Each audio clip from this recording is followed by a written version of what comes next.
My name is Racheli. I'm Racheli Nofich. I'm a guide at the museum, at the Ghetto Fighters House Museum, and also at the Yad LaYeled Memorial Museum for the past 5 years, and also working at developing educational program. I'm an educator myself. And I would like to introduce the first speaker in the session. Here began my childhood, Dr. Verena Basser. Dr. Verena Basser is Associate Researcher of the Holocaust Studies Program at the Western Galilee College and lives in Berlin, Germany.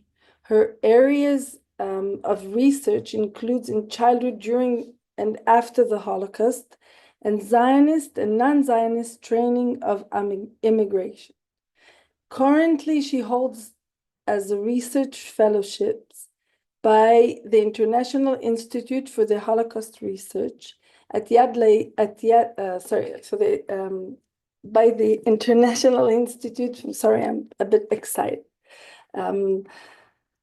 Fellowship by the International Institute for the Holocaust Research at Yad Vashem as part of her rehabilitation project. It starts with words. German Jewish childhood and youth between 1920 till 1945. In the past, she received research grants by the Memorial Foundation for Jewish Culture in New York, the Hadassah Brandeis Institute, and Leo Back Institute in New York. Together with Dr. Boaz Cohen, she founded in 2016 the project Children After War, Holocaust and Genocide. So thank you, and you're more welcome, Verena. Yes, thank you, Racheli, for the introduction. Can you hear me? Yes. Okay, super. Okay, so good evening from Berlin. Yeah, my warmest regards.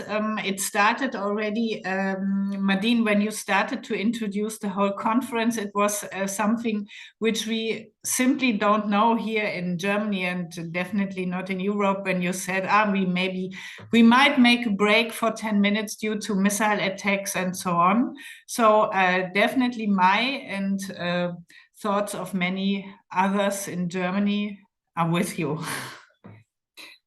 Yeah, I'm very happy to be part of this. I would like to share with you now my PowerPoint. Please let me know if you can see it. Yeah, it's on the search for children as part of post-war rehabilitation. And I work on this issue since several years. And post-conflict searching and tracing activities after World War II, when the Holocaust did not yet have a name, were an integral part of rehabilitation efforts. Many Holocaust survivors, I think all of them, had questions when they were liberated. This was the first thing. And these first questions after liberation included, where are my beloved ones? Where are friends and family members? What happened to them during the war? These were questions of existential importance, because many had also kept up the hope to survive for someone, and they had a deep hope to renew a connection to the old or lost world, to find a new connection to familiar surroundings, or only to belong someone. So it was of essential importance also to find about the whereabouts and even about the death to know. And sometimes, and I found it always very impressive that these questions are still vibrant today. I remember when I was in Israel, it was, I think, in 2017 or so, I met a survivor, and then we talked a lot, and then he asked me at the end of the evening, can you help me find my small sister? And then I was a little bit surprised, because he had just told me 2 hours before that his sister was shot in Latvia. And then I understood, and he even said that to me, that he still had hope that someday she would knock on his door. So search was, after the war's end, synonymous with clarification. To know about people's fates, to know what had happened, to gain a clear understanding or knowledge of one's situation, which was not merely related to a mere localization. Hope was closely linked to the wish to clarify if friends or family had survived or perished. That deep hope mobilized an inner strength among survivors, compelling them to move throughout Europe in search of their loved ones. The reunification of children with surviving relatives was among the first priorities of Jewish, but also of non-Jewish transnational operating aid organizations. So generally speaking, when it comes to the issue of children, here are some pictures who are examples of what was the fate of children during the war and the Holocaust. On the top, you see children from a children's center, Jewish children and teens who survived the Holocaust. This was the first international children's center in liberated Germany. Then on the right side or on the top, you see two children who were Germanized, who were kidnapped from Poland and were raised as ethnic Germans. And of course, you have many more children who were deported as forced laborers and so on. When it comes to the question of Jewish children, after the war's end in 45, child survivors had survived the widespread Nazi camp system, roundups, mass killings all over Europe, in hiding, such as with foreign families, in monasteries, in partisan units, or as refugees in the Soviet Union. And as we just heard earlier from Boaz, they became witnesses and survivors of a new, unique atrocity of war against the Jewish child. So these are some examples what they went through, and only a tiny minority survived the overall extermination process, the genocide of European Jewry. Some, also a tiny number, survived ghettos and camps or transit camps. They lived in hiding under an assumed identity. They were Jewish child partisans. They fell victim to medical experiments. They had to conduct child forced labor, also Jewish children's, and they were deported and, as mentioned before, survived in the Soviet Union. As an example, and this is a nice example because 4 years ago, Madine, you remember that I was part of an exhibition project near Berlin, and it was a place where deportation transport of the Bergen-Belsen camp ended up. It was near Berlin in Brandenburg, and in collaboration, this grassroots initiatives, in collaboration with the Ghetto Fighters House, built up this online exhibition. And I want to show you only 4 examples from this exhibition. For example, here we have a child Holocaust survivor, Micha Gelber, who lives in the Netherlands today. He was originally from the Netherlands. And he said in this interview, as a Jewish boy, I would normally be bookmarked directly for death in the gas chamber. Then we have Moshe Nordheim. He was 9 years old when he was in Bergen-Belsen. He lives now today in Jerusalem. And he several times, he gave several interviews in his later years when he said that, I quote him, I was an expert at seeing whether someone was already dead or not. It was a game. Today, I no longer know how I did it. Terrible. I can't believe it. That was a game with the dead. We had nothing to do, nothing, we didn't work, end quote. Then we have another survivor who lives in Germany and in Israel, and Celino Bleibers, who was a photographer later on in his later years. And he remembered about his time in Bergen-Belsen that a typical memory was, and I quote him, "I remember exactly how we, a few boys, were squatting on a car trailer and discussing how the valve functioned." To us, that was interesting. Not a single word was lost on what was lying on the car. It was piled high with a mountain of corpses. And this is child Holocaust survivor Miriam Lapid Andrisi. She was 12 years old in Bergen-Belsen, and she said during an interview, "I always celebrate my birthday twice, on April 17, the day of my birth, and on April 23, the day of my liberation and rebirth. I will soon be 89 and 77 years old," end quote. As mentioned in the beginning, search and tracing are synonymous with gaining clarity or certainty. Many children had lost relatives. And even when liberation came, many of them were confronted with the fate that, for example, their mothers or fathers or both, sisters, brothers or friends passed away due to a disease or overeating even after liberation. For those who survived alone or found themselves as orphans, the touching moment when there was someone left in the world against the background of hunger, starvation, torture, the genocide, and finally liberation, and the moment when the survivors didn't understand what was happening to them, because liberation to the majority of them was not joy or happiness. Holocaust survivor Gloria Lyon said, "That was my biggest fear when the war ended, that I was the sole survivor of my family."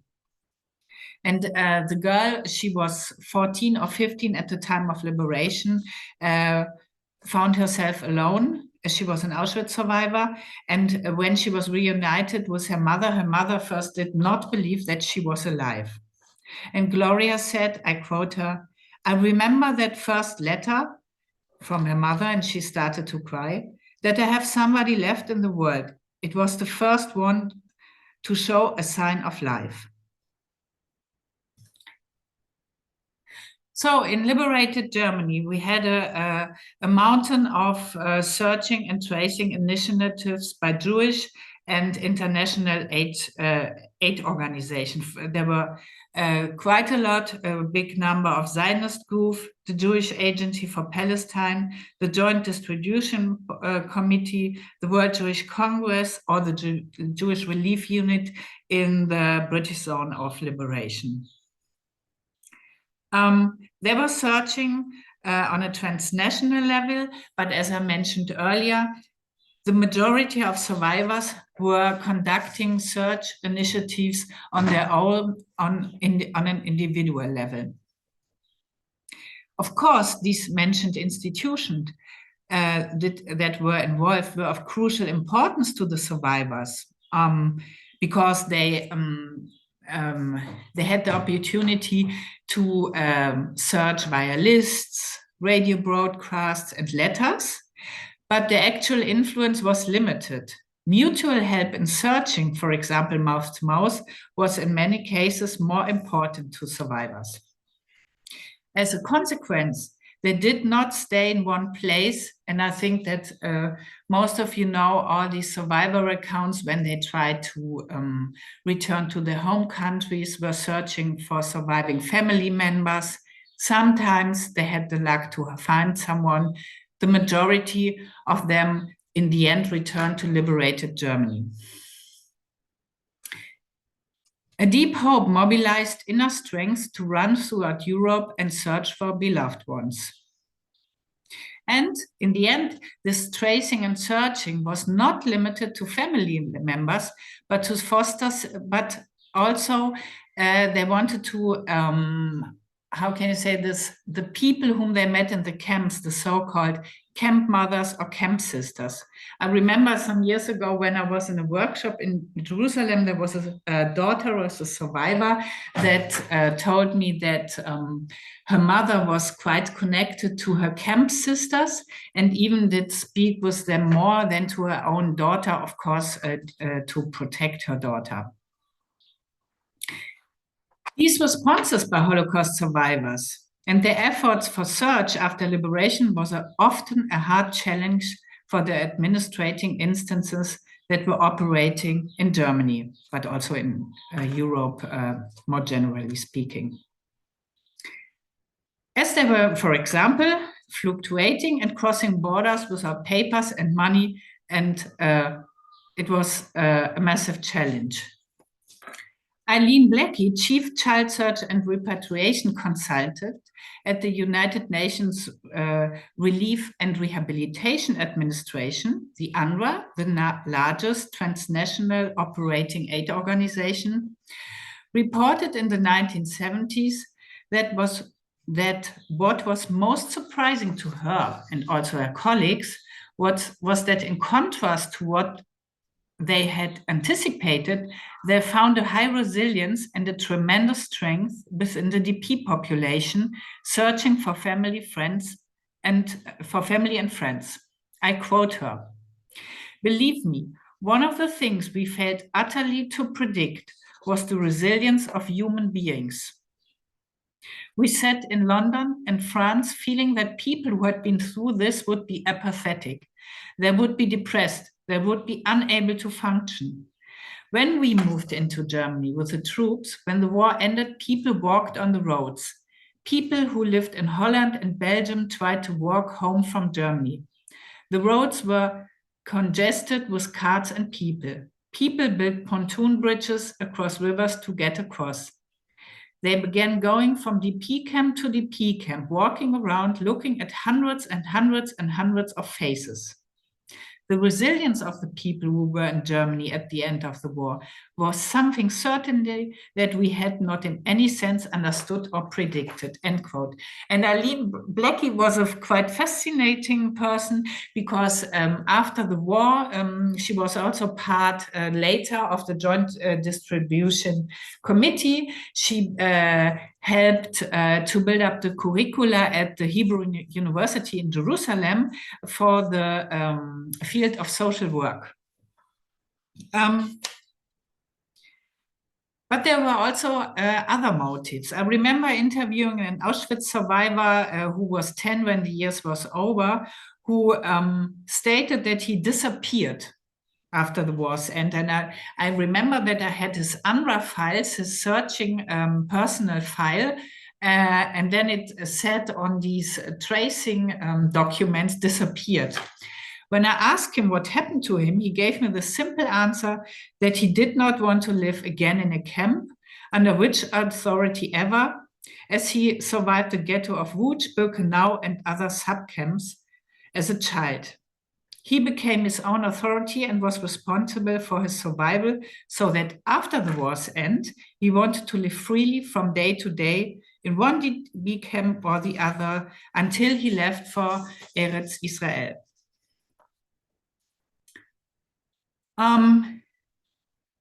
Both the UNRWA and the Joint Distribution Committee, for example, started to cooperate intensively to establish so-called United Nations Children's Centers, as the rapid numerical increase of the Jewish DP population in liberated Germany or in the US zone meant that this movement blew up the capacities of already established Jewish DP camps.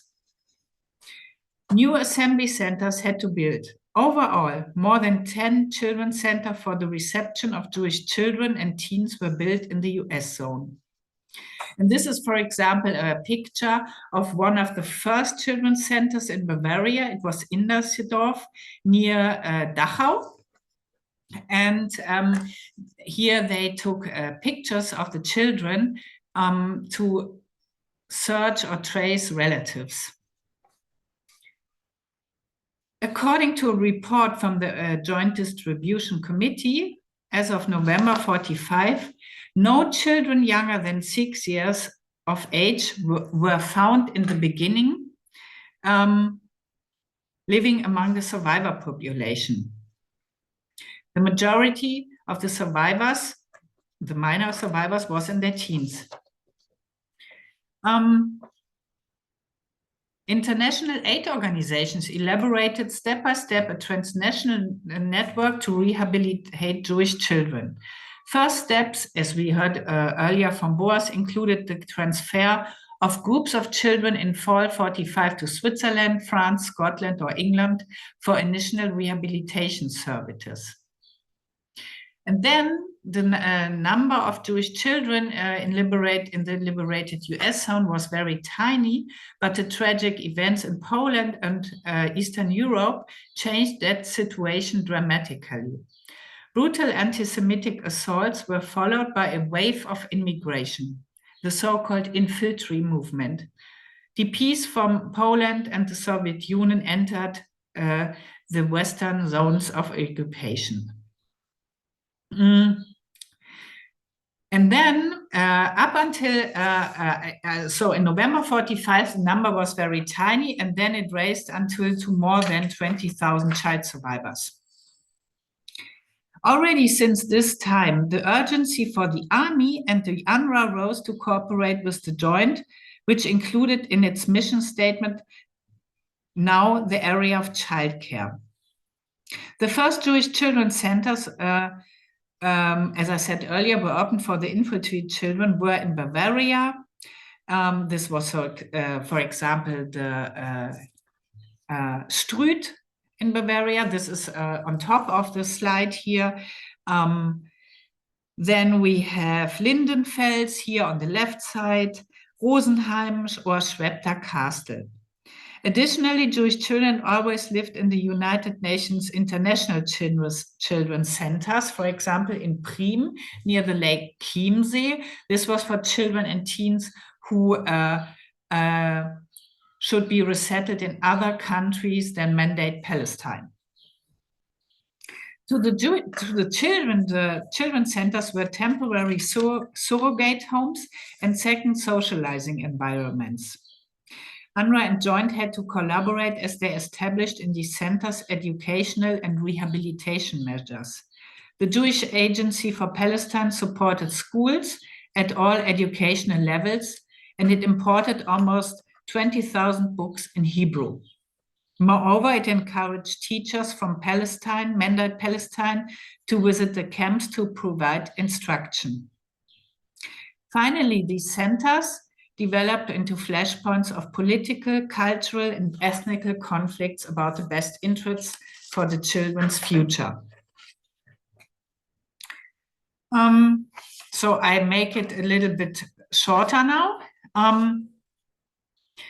A report from Prien at Lake Chiemsee is one of the many which highlighted that most of the children suffered from malnutrition and shows that food played a crucial role for their psychological well-being. I quote, "It is not uncommon to find children with large heads and small bodies which make them appear at least 5 years younger than their chronological age," end quotes. The reports created by UNRWA or JDC draw attention to the ugly scars which many children bore and which were the testament of the brutal physical treatment which they had under which they had suffered. They mentioned the emotional and mental shock which they experienced. But in the end,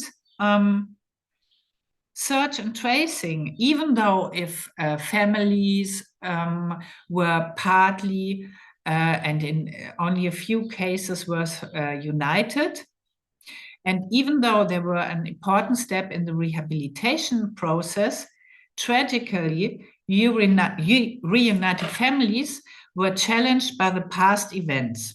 Relations were not necessarily good in the beginning, nor peaceful after years of separation and horrors. Children met parents or relatives who lost hope and in many cases regarded their children, and in many cases the children regarded the adults not as trustworthy. They saw their parents as weak, who were no longer able to protect their children, or they shifted into a role of passiveness and depression. Traumatizing experiences, ambivalent feelings of guilt, and desperate feelings of not being protected by mothers and fathers were an additional hard burden for post-war relationships.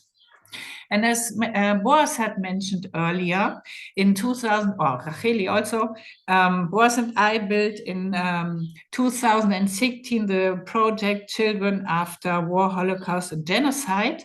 And this is based on the premise that historians, we as historians, can contribute with our expertise to the rehabilitation of children affected by war, flight, and genocide. And what we always say is that even though there were made many mistakes after the wars and it was learning by doing, we can learn from the past for today. Our work includes the translation of past experiences and instruments into actionable support for today. It should equip professionals with insights to reshape child rehabilitation in conflict zones and highlights the importance of historical lessons in addressing contemporary crises affecting minors. In the aftermath of 7th of October 2023, the massacres which exposed children in Israel to unimaginable violence, the need to apply post-World War II and Holocaust approaches is in our eyes even more important to bring this historical knowledge to today's world. Now I come to a close. Listening to child survivors is an essential part of understanding the youngest survivors of genocide and the horrors they were defenselessly exposed to, and in accompanying them on their journey to a new life. The children who lived and survived the horrors of the Holocaust are the last living witnesses today. They can still tell us how the Holocaust began on the streets, in schools, and in kindergartens. We should listen to them to learn lessons for today. Their testimonies serve as a crucial historical evidence, particularly in an area in which Holocaust scholarship faces challenges such as distortion, denial, and revisionism. Thank you. Thank you, Verena, for sharing with us your research and generating information about the Jewish children after the war. If you can also please put a link to the project Children of War, Genocide and Holocaust in our chat, I will be more than thankful. So thank you very much. And now I would like to present our next speaker is my colleague Meidin Shachar. Meidin is a veteran educator and has been a museum guide at the Ghetto Fighters House Museum and Yad LaYeled Children's Memorial Museum in Israel since 2000. She holds a master's degree in Holocaust Studies from the University of Haifa. Presently, she is the director of the Ghetto Fighters House International online lectures series, Talking Memory. Her research interest includes Holocaust education, Holocaust memorials, and the representation of the Holocaust in the museum space. She has practiced she had participant in conferences and workshops both in Israel and abroad, and has written numerous of articles and chapters on various subjects in the field of Holocaust education and Holocaust representation. Meidin, thank you. The floor is mine. You're welcome. Thank you. I'm taking on a new role, and I'm actually very happy to be able to be in a different position, not just a host. So thank you, Racheli, for taking on that job. First of all, I would like to dedicate my presentation to Uma Weitzman, who passed away last month. Uma, at just 22 years old and a member of the Shomer HaTzair movement in Israel, was sent on behalf of the Jewish agency that we heard about before to work in an orphanage for child Holocaust survivors in the British-occupied zone of Germany in Blankenese, a suburb near Hamburg. Her experience as a caregiver as part of our exhibition, Here Began My Childhood, that I will be talking about in my presentation. Here Began My Childhood deals with the life of Jewish orphans after liberation. The exhibition recounts the rehabilitation of child survivors at the end of the war, the preparation to make Aliyah, the Hebrew word for immigrating to Israel, and the efforts to safely smuggle them out of Europe to British Mandate Palestine. Curated by Poria Lichi, who was the pedagogical advisor at Yad LaYeled at the time, the exhibition was inaugurated in 2013. Installed in the open gallery, as you can see, that is situated directly after the memorial candle, which is the final installation in the permanent exhibition, The Jewish Child During the Holocaust. The exhibit incorporates authentic photographs, documents, and video testimony from the Ghetto Fighters House archives and from the help of other archives as well. As Hansen Gluck claims in her book, Holocaust Memory Reframed, Museums and the Challenges of Representation, the framing of authentic artifacts, the display of photographic images, and the commission of original artworks in Holocaust museums and exhibits do not simply illustrate the story being told, rather they are the story, and they largely determine how we remember the past and therefore how we understand the present. It will be interesting after Boaz Cohen's presentation and Verena's presentation to see how we actually represent the rehabilitation of Jewish children after the war. The Ghetto Fighters House Archives has a large and diverse collection focusing on child survivors, their rescue, rehabilitation, and immigration to Israel from a variety of sources. It is the creation of this exhibition that brings together a particular narrative of hope and renewal, despite the difficulties faced by child survivors and those that took care of them, many Holocaust survivors themselves with no formal training. As early as 1944, the Central Committee of Polish Jews, the CKZP, met in Lublin to discuss the future of the Jewish orphans that survived the Holocaust.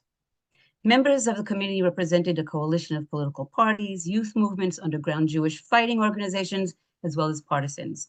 Given their wartime trauma, they favored the collective approach for the orphaned Jewish children.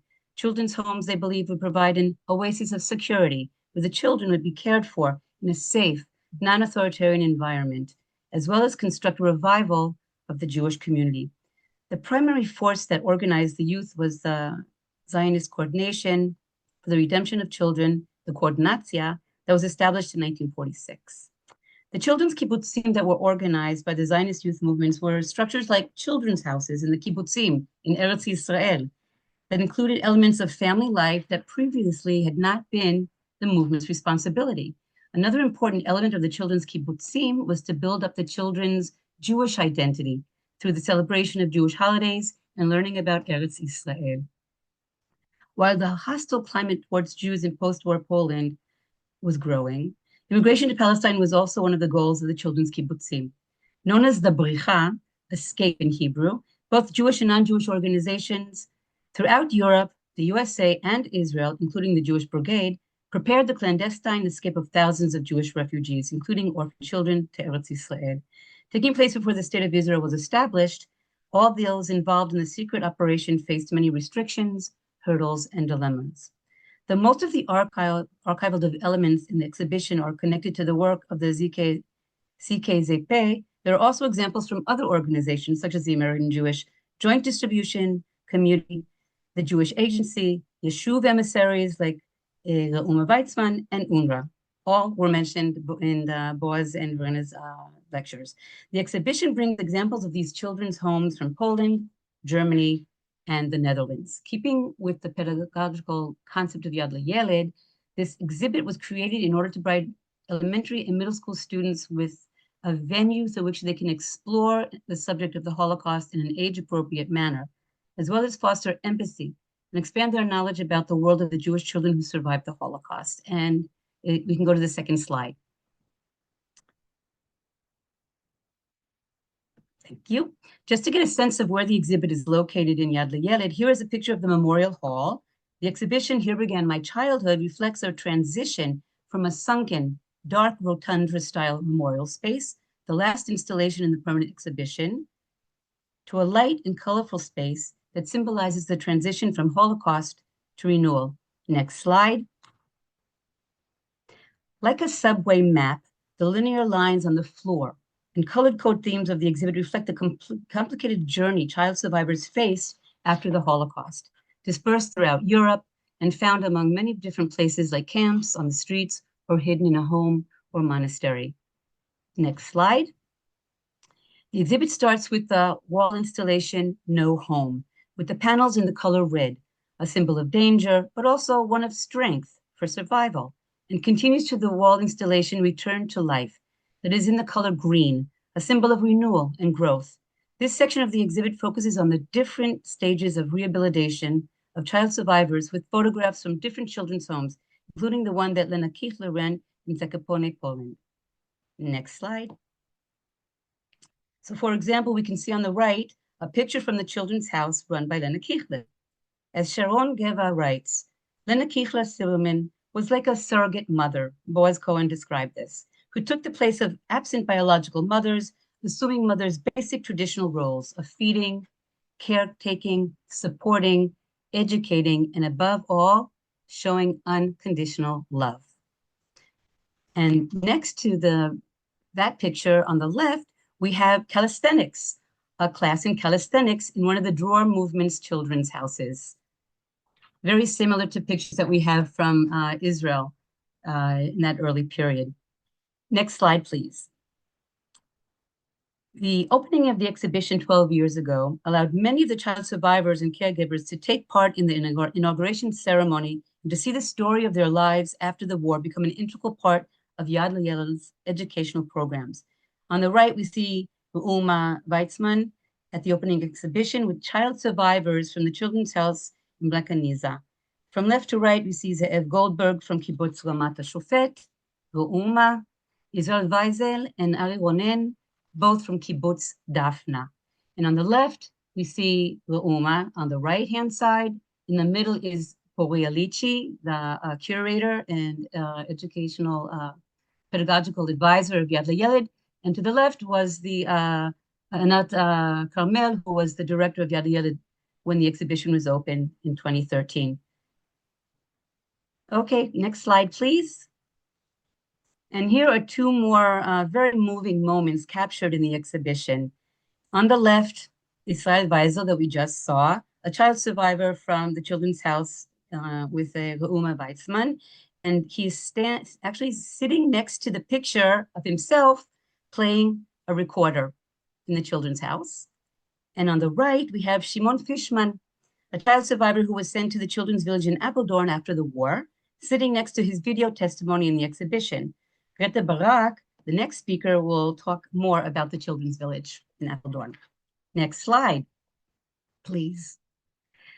In the center of the exhibition is a blue pillar.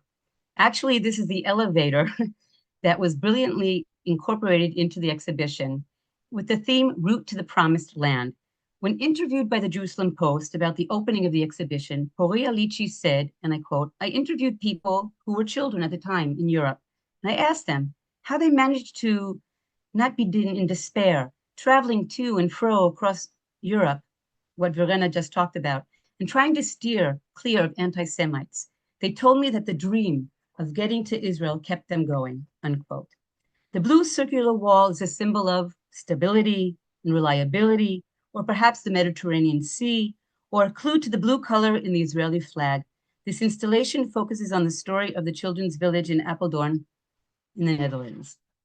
And across the way to the right is the bricha in the color gray.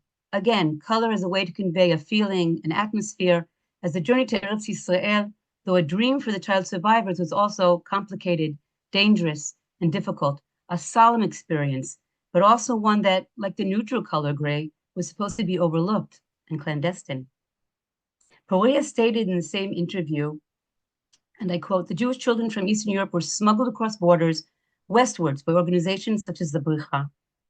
The idea was that they had a future, and that future was in the land of Israel. The whole education was based on the return to the land of Israel. That was the ultimate dream of the children." Next slide.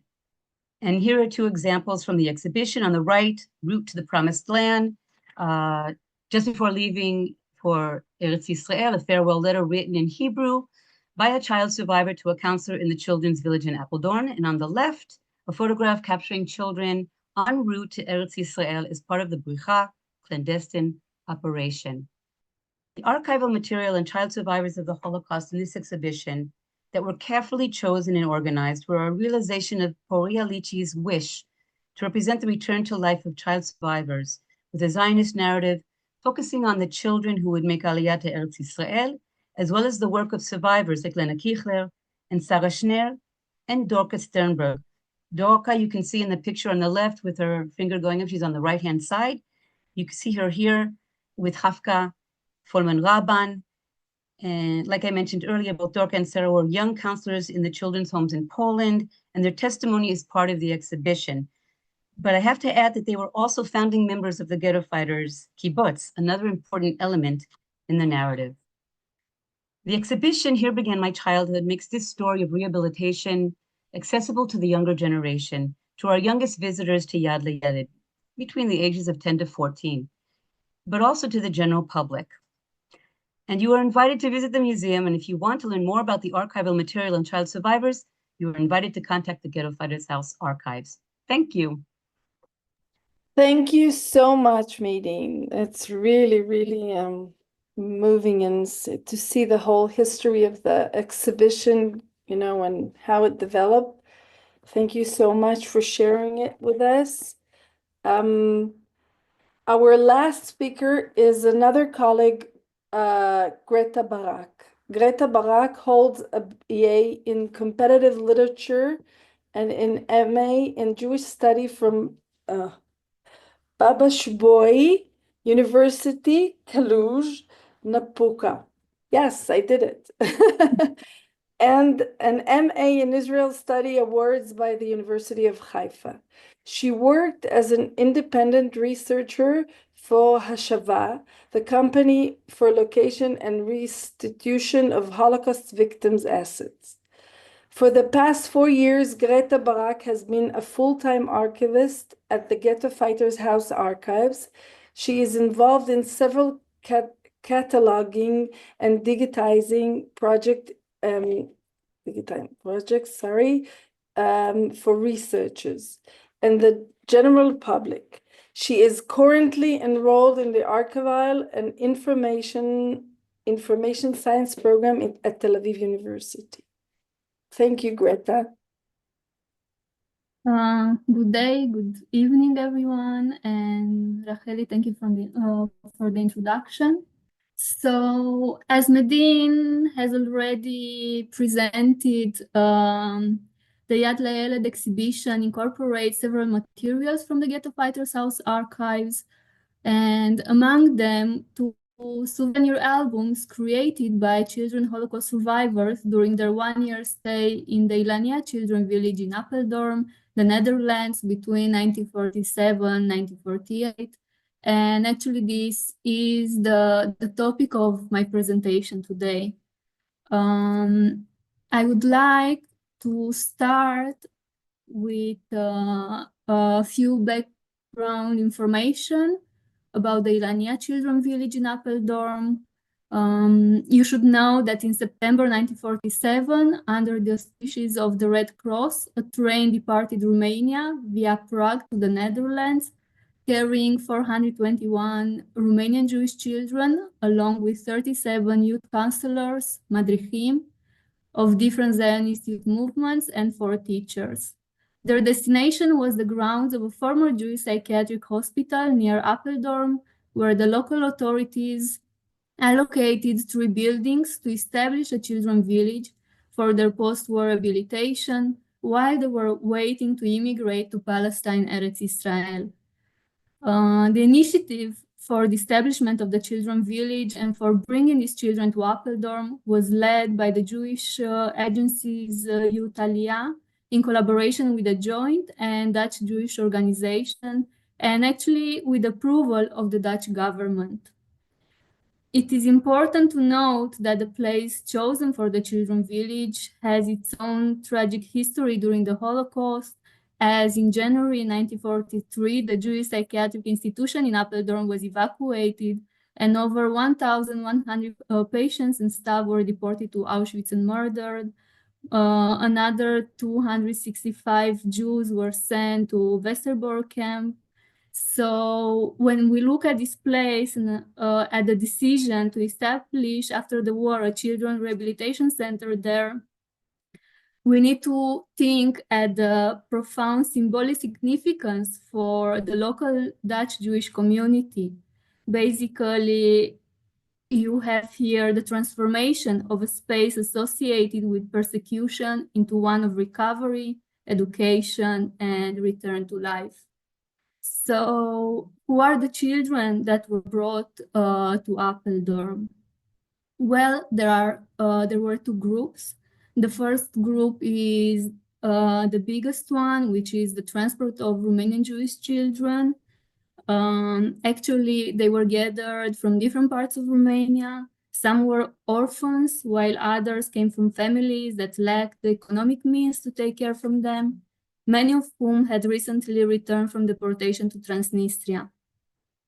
I should also add that for some families, this initiative provided a safe legal way to send their children to mandatory Palestine, while them, the parents, undertook the dangerous journey of illegal immigration themselves.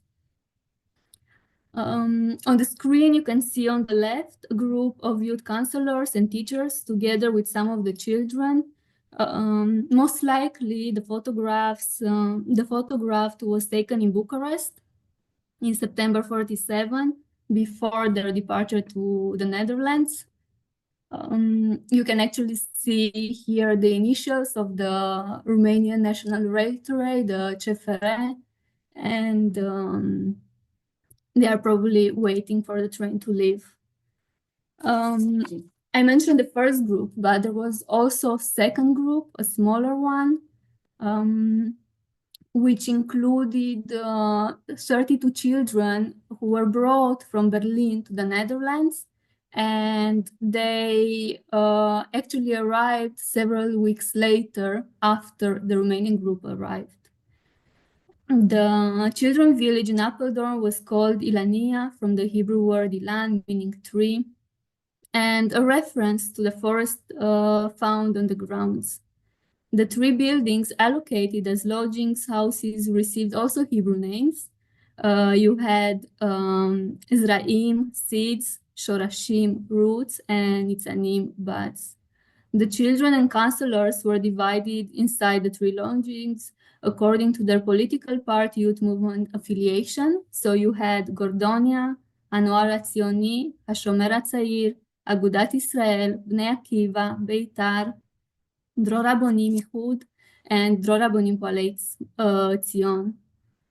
Following the physical organization, also school was established.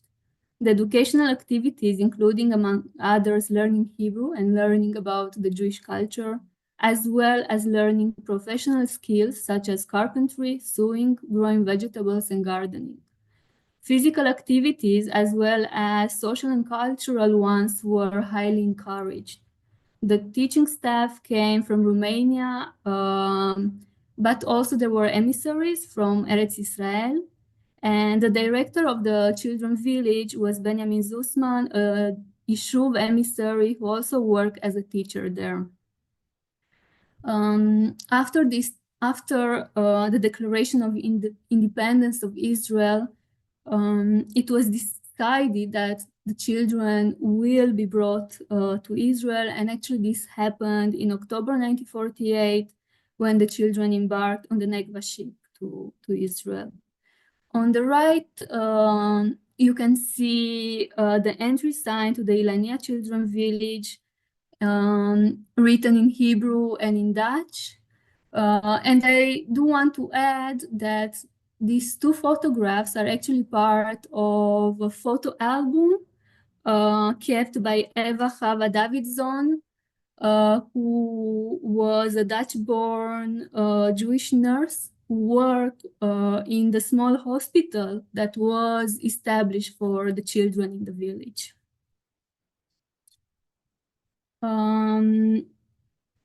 The Ghetto Fighters House archives contain various materials related to the Ilania village, including diaries written by some of the children, photo albums and photographs preserved by both the children and the staff that work there, to booklets of memoirs published following reunions of the Apeldoorn children in Israel in the late 90s. But additionally, we also have several souvenir albums created by the children during their time in Apeldoorn, which were given as gifts to the village staff. Two of these souvenir albums are included in the Here Began My Childhood Yad LaYeled exhibition. And these are the albums from the children of the Baderech group of Gordonia Young Maccabi Youth Movement, which were prepared for Benjamin Zussman, the village director, upon his return to mandatory Palestine in March 1948. You have on the screen, you already saw from Medim's presentation, but here is another part of the Apeldoorn part of the exhibition. And you can see that actually several letters, poems, and drawings, which are part of the souvenir albums, are receiving a space in this section of the exhibition. For the ones that are interested in seeing the full albums, I have to say they were scanned and they are available in the online catalog of the archive. Now I would like to share with you some of the album's content. On the screen, you can see one of the letters written by the children to Zussman, which was included in the exhibition. It was signed by several children and written in Hebrew. Here you have the names of the children. They signed just with their first name, Esther, Moshe, Tova, Rivka, and etc. And I translated this to English, so I want to read the content to you. So this is the translation. To our dear friend Benjamin.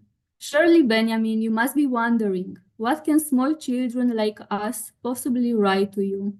No grand words, dear Benjamin. We simply want to thank you for all the work you have done for us and to promise that we will be good children.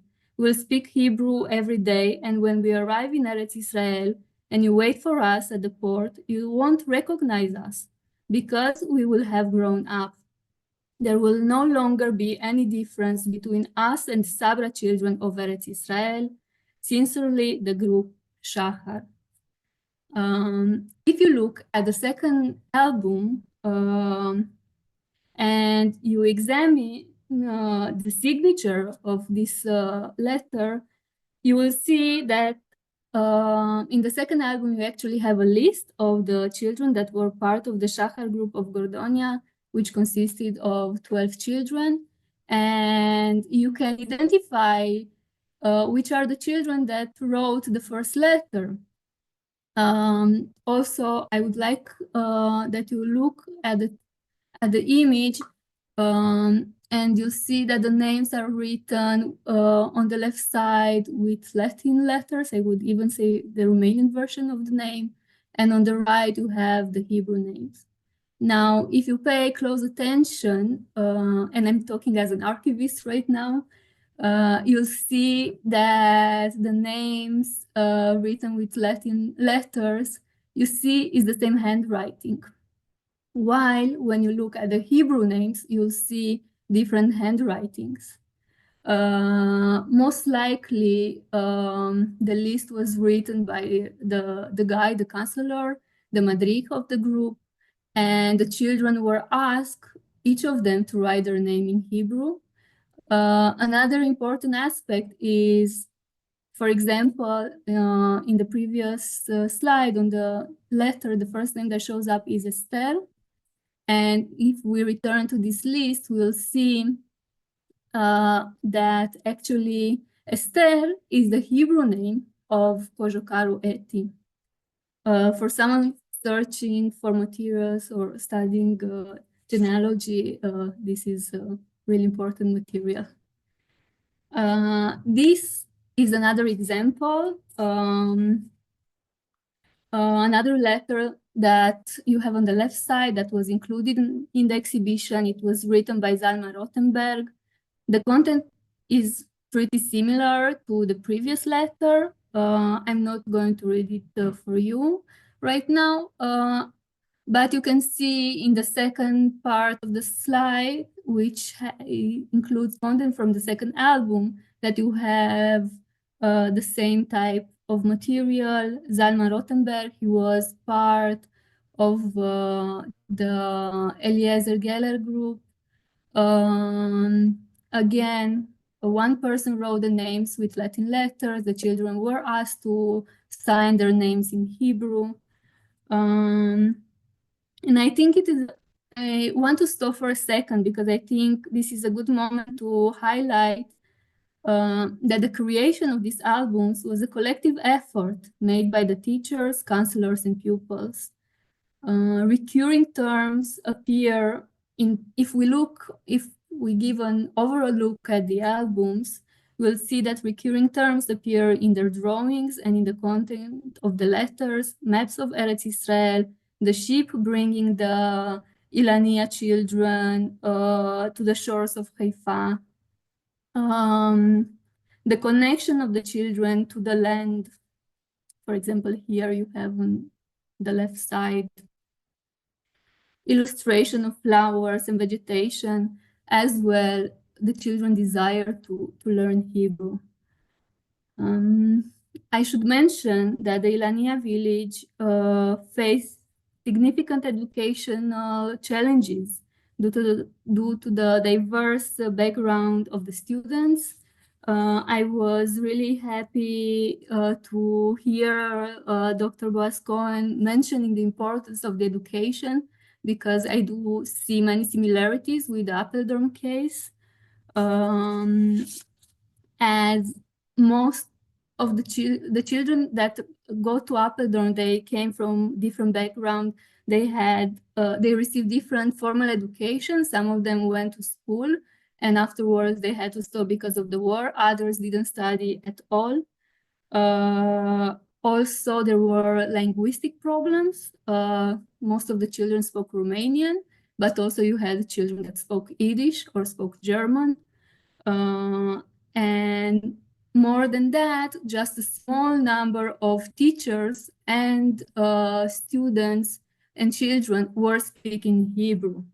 Nevertheless, there was a shared effort to make Hebrew the common shared language in the village.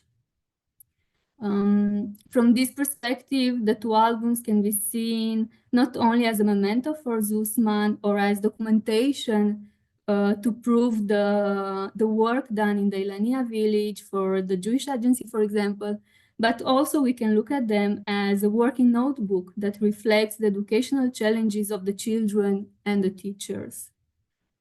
The second album also includes photographs showing diverse activities in the village. For example, on the left, you can see one of the gatherings of the Gordonia groups. On the right side, you have the Madrihim bringing the food for the children. Also, the album includes photographs of their trips. You have here, for example, some photographs, a group that took a photograph in front of the zoo in Amsterdam, the group preparing to go to Amsterdam with a bus, or a trip on a cruise boat in Amsterdam. I would like to emphasize that caring for the child survivors was not an easy task. Most of the teachers and madrichim were only slightly older than the children themselves, and besides the ones that came from Eretz Israel, the ones that came from Romania, they were Holocaust survivors themselves. Nevertheless, they had to take full responsibility for the children, stepping in the role of the parents day and night. They had to provide love and care and to calm the children in difficult moments of frustration, longing, conflicts, or illness. I mentioned conflicts. For example, we have a diary written by one of the children that he's talking about different groups and the relation between the children and different fights and different pranks even. But also he's mentioning that the staff was taking care that someone will take a photographs of them, and that way he could send to his parents at home so they will know he is fine. I would like to finish by saying that when you look back at the late memories of the Ilania children published in the booklets of the anniversary meetings in the 90s, many describe their time in Apeldoorn as a happy period. And I would like to finish with Sarah Adar words, who was a Holocaust survivor. She was from Suceava. She was deported to Transnistria. And she was one of the children in Apeldoorn, and this is how she recalls her time there. There, the field was sown with love, dedication, deep conviction, and a sense of mission that filled the hearts of the youth counselors, emissaries, and teachers, regardless of ideology or movement. And we, like those seedlings, grew through their love and internalized the values they bestowed upon us. Thank you. Thank you, Greta, for your presentation and the story of one children's village in Apeldoorn. Thank you so much. And now I would like to invite Dr. Mali Eisenberg to give the conclusion remarks. This event we have gathered to mark the 30th anniversary of the establishment of Yad LaYeled Children's Holocaust Memorial Museum, an educational institution dedicated to preserving the story of children during the Holocaust in a sensitive, profound, and age-appropriate manner. Yad LaYeled places a strong emphasis on highlighting human points of light of both children and adults through stories of courage, solidarity, and hope. That is why Medina and I thought and chose to focus this event on rescue as a symbol of hope, moral responsibility, and activism, even in the darkest hours humanity has ever known. Dealing with the concept of activism and personal responsibility in the face of historical events marked by helplessness carries deep and relevant meaning, especially in our present reality. Finally, I would like to thank to all our speakers, our friend from Yad LaYeled France, Medin Shachar, the conference coordination, and our educational team, guides and actors, for the incredible educational work that you have been doing for years, a lot of years. Thank you, and thank Racheli too. And finally, we're hoping together for good days and the release of all the hostages. Thank you so much. Thank you so Mali. much, Mali. Okay, Racheli, good. Good. Maybe You do it together. No, I give you back the big microphone. Yeah, I just wanted to say thank you to our audience today. Thank you for staying with us. It really was a very interesting program today. And for those of you who speak Hebrew and understand Hebrew, you're invited to join us tomorrow for the second half-day conference about rescue before, during, and after the Holocaust. And with that, I want to join Mali and her thoughts and Igal's thoughts. Shalom, and hopefully a quiet evening, and we'll go back to normal at some point. Bye, everyone.